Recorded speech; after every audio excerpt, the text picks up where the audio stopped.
विराट ने देखा गाड़ी में से सम्राट का सिक्योरिटी हेड महेंद्र उतर ही रहा था कि सिक्योरिटी गार्ड्स उसे सलाम करने लगे। Good morning sir. Good morning. Mahendra ने भी एकदम ऐसे जवाब दिया जैसे वो कोई फौज का कर्नल हो। तुम लोगों के होते हुए इतनी बड़ी घटना का होना बहुत शर्म की बात है। मुझे रिपोर्ट चाहिए, गलती कहां हुई, किससे हुई, और इस बार जिसने भी गलती की है उसकी सजा मैं नहीं, वो खुद तय करेगा। Is that clear? सारे सिक्योरिटी गार्ड्स एक साथ बोल पड़े। Yes sir. विराट महेंद्र को देखता ही रह गया। विराट और महेंद्र की पहली मुलाकात कुछ खास नहीं थी, क्योंकि विराट महेंद्र की सिक्योरिटी व्यवस्था से इतना खुश नहीं था। और आज तो सचिन ने घर में आकर यह बात साबित भी कर दी थी कि महेंद्र जानबूझकर सिक्योरिटी को टाइट नहीं रख रहा था। तभी विराट का ध्यान फिर से एक बार सचिन की ओर गया।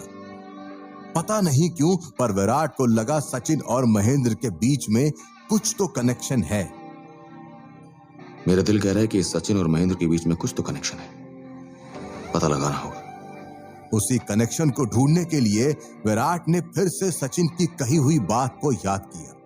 सच तो ये था कि सम्राट सर ने जिंगा गैंग की कैद में जो खास बच्चे थे उन्हें बचाने की बहुत कोशिश की थी, पर वो उन्हें छुड़ा नहीं पाए। तो सम्राट सर ने उन बच्चों को बचा लिया जो जिंगा गैंग की नजरों में बेकार थे, भीख मांगने के लायक थे, या सिग्नल पर फूल और पंखे बेचने की ही उनकी औकात थी। सम्राट सर ने ऐसे सारे बच्चों को छुड़ाया, पढ़ाया, लिखाया और अपने पैरों पर खड़े होने के लायक बनाया। उन साधारण बच्चों में मैं भी था। हमने बड़े होते ही सम्राट सर का एहसान चुकाने के लिए उन्हीं के वहां सिक्योरिटी का काम संभाल लिया। तो फिर तुमने ऐसा क्यों कहा कि तुम जिंगा गैंग के लिए काम करते हो? विराट की बात सुनकर सचिन थोड़ा इमोशनल हो गया। सचिन ने अपने दिल का डर बांटते हुए कहा, कभी कभी जिंदगी में हमें चेहरे पर नकाब पहनना पड़ता है। मुझे और मेरे बेस्ट फ्रेंड केशव को जिंगा गैंग वाले पकड़कर ले आए थे, और जब हमें रोटी की लड़ाई लड़नी थी तो मेरे दोस्त केशव ने मुझसे कहा, तू रोटी की लड़ाई नहीं लड़ेगा सचिन, क्योंकि जो रोटी की लड़ाई जीतता है उन्हें ये जिंगा गैंग वाले अपने साथ ले जाते हैं और फिर उनसे पूरी जिंदगी मर्डर और वसूली कराते हैं। मैं चाहता हूं कम से कम हम दोनों में से कोई एक तो बाहर रहे, ताकि मौका मिलने पर अपने दोस्त को बचाने के लिए प्लान बना सके। पर अफसोस, 1 साल पहले मुझे पता चला कि एक गैंग वॉर में केशव मारा गया, और तभी मैंने फैसला कर लिया कि मैं कुछ भी करके जिंगा गैंग को बर्बाद करके रहूंगा। और मैंने यहाँ सिक्योरिटी में रहते हुए जिंगा गैंग को कांटेक्ट करना शुरू किया। कुछ समय पहले जिंगा गैंग ने मुझे कहा कि मुझे अपनी वफादारी साबित करनी होगी, इसलिए मैंने शनाया के कमरे में हमला करके अपनी वफादारी साबित कर दी। विराट सचिन की बात सोचे जा रहा था, पर अभी भी उसे ये लिंक नहीं मिल रहा था कि सारे सिक्योरिटी अलार्म बंद कैसे हो सकते थे। और भी कोई है जो इन सब में मिला हुआ है, पर कौन? तभी महेंद्र ने विराट के कंधे पर हाथ रखते हुए गुस्से से कहा, अपने आप को बहुत स्मार्ट समझते हो ना? बताओ किसने भेजा है तुम्हें? विराट को कुछ समझ नहीं आ रहा था कि महेंद्र क्या बोल रहा था। दरअसल महेंद्र को लग रहा था कि विराट जिंगा गैंग का आदमी है, इसलिए महेंद्र ने विराट पर हल्ला बोल दिया, जबकि विराट ने भी मुकाबले में कोई कसर नहीं छोड़ी। अंत में जब दोनों लड़ते लड़ते गिर पड़े तो सचिन ने दोनों को रोकते हुए कहा, दोनों बस करो। सच तो यह है कि महेंद्र ने ही सारे सिक्योरिटी अलार्म बंद किए थे, क्योंकि हम सब जिंगा गैंग से मिलकर जिंगा गैंग को बर्बाद करना चाहते हैं। सचिन की बात सुनकर विराट ने सम्राट की ओर देखा और सम्राट से कहा, सर मुझे लग रहा है कि ये लोग गलत नहीं है, बस उनका तरीका थोड़ा गलत था, और अब जब हमें सच्चाई का पता है तो हम आपके आसपास की सिक्योरिटी बढ़ा सकते हैं। पर शनाया का क्या? उसका तो कॉलेज स्टार्ट हो चुका है। विराट की बात सुनकर सम्राट ने विराट के कंधे पर हाथ रखते हुए कहा, मुझे भी इस बात को लेकर थोड़ी टेंशन थी, तो मैंने कॉलेज मैनेजमेंट से बात करी और शनाया की कॉलेज में तुम्हारा एडमिशन करा दिया। सम्राट की बात सुनकर विराट चौंक उठा और शनाया भड़क गई। ये नहीं हो सकता पापा, प्लीज आप मेरे साथ ऐसा नहीं कर सकते। घर तक बात ठीक थी, पर कॉलेज में नो वेज, सब मेरा मजाक उड़ाएंगे, जोकर दिखूंगी मैं। इससे बेहतर तो मैं कॉलेज जाना ही छोड़ दूं। शनाया मुंह बिगाड़ती हुई अपने कमरे में चली गई। विराट के लिए भी कॉलेज जाना किसी अग्नि परीक्षा से कम नहीं था। विराट ने भी सम्राट से अपनी मजबूरी शेयर करते हुए कहा, ये कैसे हो सकता है सम्राट सर? देखिए, मैं एक फौजी हूँ, मैं अपने हिस्से की पढ़ाई कर चुका हूँ। और फिर आप ही सोचिए ना, वहाँ कॉलेज में सब 18-20 साल के लड़के लड़कियां होंगे, उनके बीच में मैं 26-27 साल का लड़का कैसे दिखूंगा? इस बार शनाया गलत नहीं है, कॉलेज में सब उसका मजाक उड़ाएंगे। देखिए, मैं आपके इस आइडिया से एग्री नहीं करता। मगर सम्राट ने विराट को रिलैक्स रहने की बात कहते हुए बताया, तुम एग्री हो या ना हो, मुझे कोई फर्क नहीं पड़ता विराट। तुमने बतौर बॉडीगार्ड मेरे साथ कॉन्ट्रैक्ट साइन किया है और जहां शनाया जाएगी तुम्हें वहां उसके साथ जाना ही होगा, फिर चाहे तुम्हें अच्छा लगे या नहीं। इतना कहते हुए सम्राट वहां से चला गया और विराट जानता था कि अगले 4-5 दिन कोठारी हाउस में दंगल अपनी चरम सीमा पर रहने वाला था। शनाया ने अपने आप को कमरे में बंद करके रख दिया। भूख हड़ताल की कोशिश की पर वो भूखी रह नहीं पाई। घर से चले जाने की धमकी भी दी और जब सम्राट ने शनाया का फोन रिचार्ज कराने से मना कर दिया, शनाया के सारे कार्ड्स ले लिए और गाड़ी की चाबी भी अपने पास रख ली, तो शनाया को सम्राट की बात माननी पड़ी। और पूरे 7 दिन बाद शनाया विराट के साथ कॉलेज जाने के लिए रेडी हो गई। लेकिन मानसी अभी भी पुलिस स्टेशन जाकर अपना स्टेटमेंट देने के लिए तैयार नहीं थी। मानसी अपने कमरे में यहां से वहां चक्कर लगा रही थी। यह देखकर रतन राम जी ने मानसी से कहा, देख मानसी, अब जो हो गया सो हो गया, तू उसे बदल तो नहीं सकती, तो फिर तेरे वहां न जाने से उस इंस्पेक्टर रजनी के दिमाग में 100 सवाल खड़े होंगे।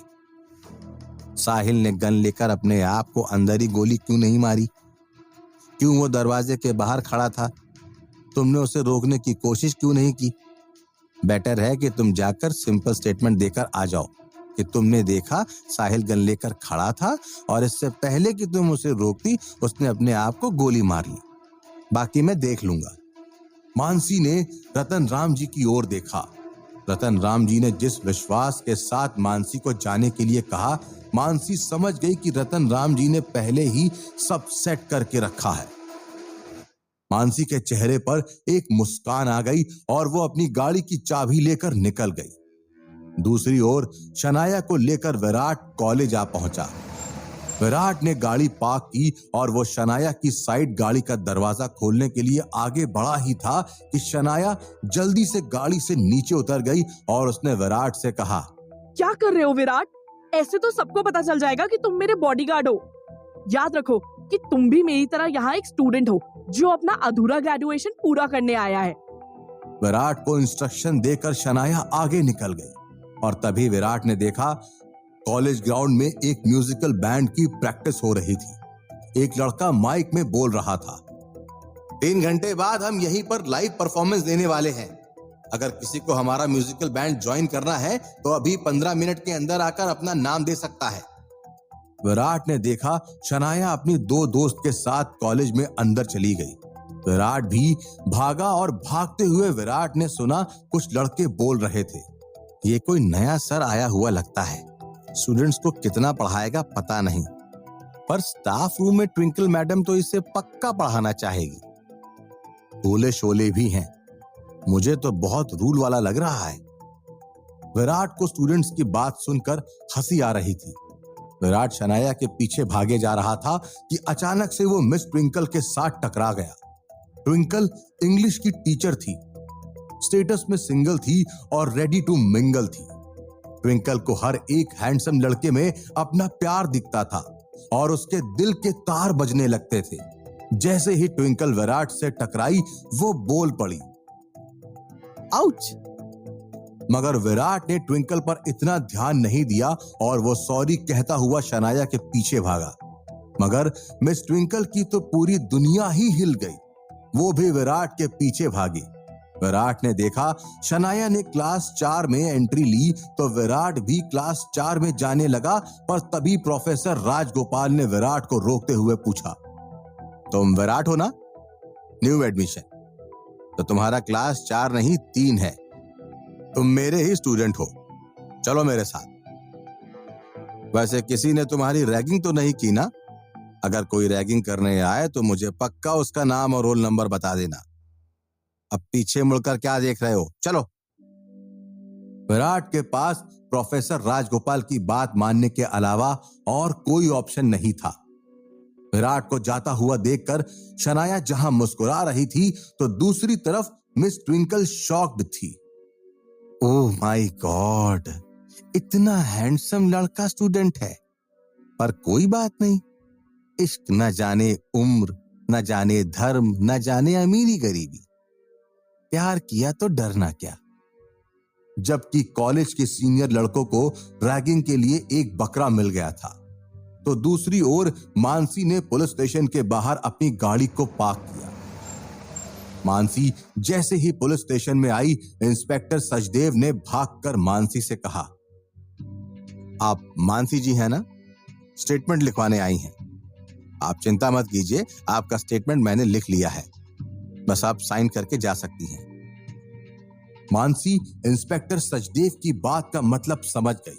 रतन राम जी ने पूरी सेटिंग करके रखा हुआ है। मानसी पेपर पर साइन कर ही रही थी कि तभी वहां इंस्पेक्टर रजनी आ पहुंची।